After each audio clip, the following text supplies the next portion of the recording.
Hi, Scone Mason here. I have a bunch of new subscribers and I have a cold. And I wanted to, my voice is rugged, but I wanted to make this video anyway to thank all my new folks and all my old folks and get it done before the 4th of July holiday. Despite the attempts of many religionists and some scientists to reconcile science and religiosity, I think it is important to make a distinction that will, for some people, for many people, draw a line in the sand between religiosity and scientific thought. Science is not a religion. Science is not a belief system. Science is not a large exclusive club bent on profit for its leaders. Science does not require belief in anything that has no evidence to support it. And most importantly, science makes no promises. Science is not mysterious and does not rely on mystery other than as a target for future explanation. Science is available to all people completely free of charge, and we're all scientists if we want to be. Many people do not understand how science works or why it works, but the lack of understanding is very easily remedied if the person suffering it wishes for a remedy. It can be done inexpensively and autodidactically. You can educate yourself about science, and many people who have left religious superstition behind began by reading about science. Science is the method we use to find things out. Everything that we know because of the scientific method. We are not born with knowledge. Our awareness of the world and the universe comes from our experience and our understanding of the experiences of others. Scientific discoveries are made by observing, thinking, experimenting, and calculating the statistical probability of occurrences based on collected data.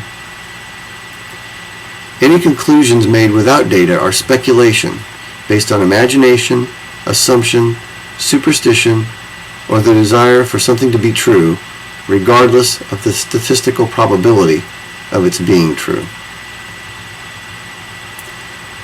Science is a self-correcting discipline. This is one of its most important aspects.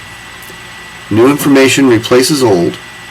Newer theories replace older theories as needed when information is gained and when new knowledge emerges that withstands scientific rigor. New theories, based on new knowledge, can disprove older theories if the new theories withstand scientific rigor. That is the key to all that we know to be true. The facts have withstood scientific rigor. Everything from astrophysics to evolutionary biology to the fact that your car starts in the morning has been tested and has withstood scientific attempts to disprove it. So what is this rigor? It is determined in steps. It starts with a hypothesis, which is an idea formed from observation about how something works. It is not a preconceived notion, but a possible explanation to be tested by experimentation. Experiments can be done in stages, each building on the previous one.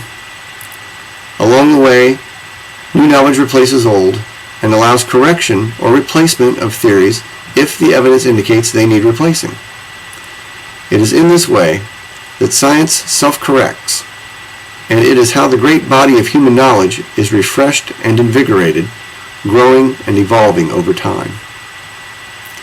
When compared to the idea of unchanging truths having been written in a book 2,000 years ago by filth-covered goat herders who had no basic knowledge of biology such as germ theory, let alone evolution, it is easy to see how all of our knowledge comes from science, and religious texts offer only the very intellectually limited mores and ideas of the primitive societies in which they were written by men living in those societies.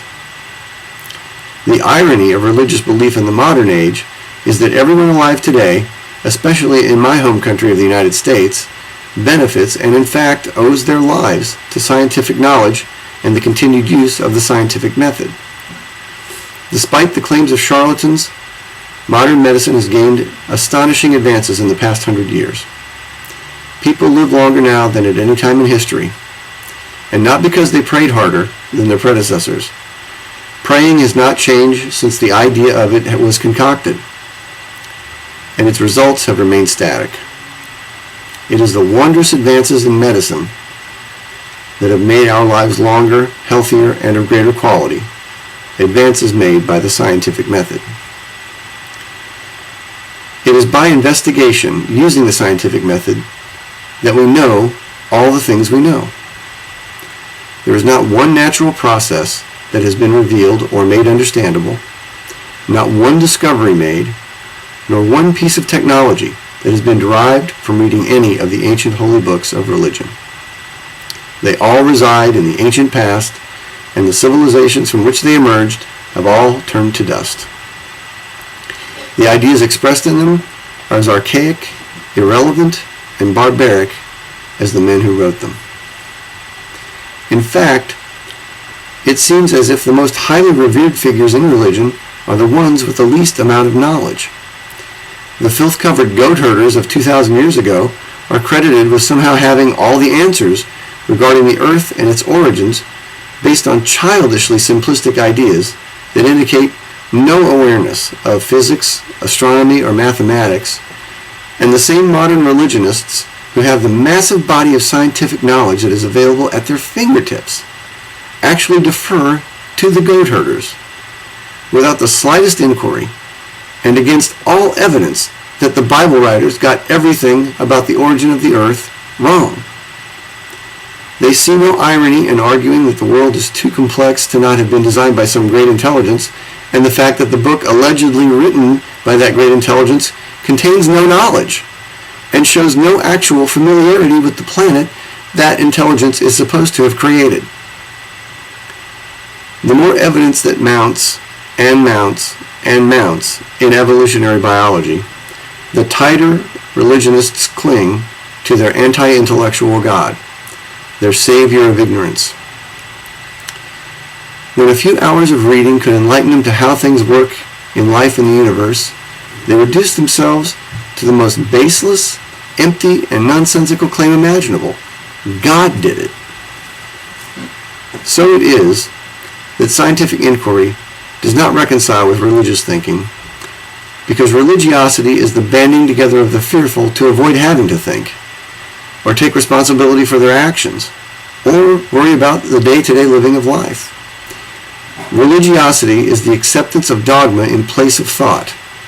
It is the abandonment of questioning, bereft of hypothesizing and scientific endeavor. It is the embracing of ignorance and the celebration of anti-intellectual denial of reality. God's will be done. This is Scone Mason. See you next time.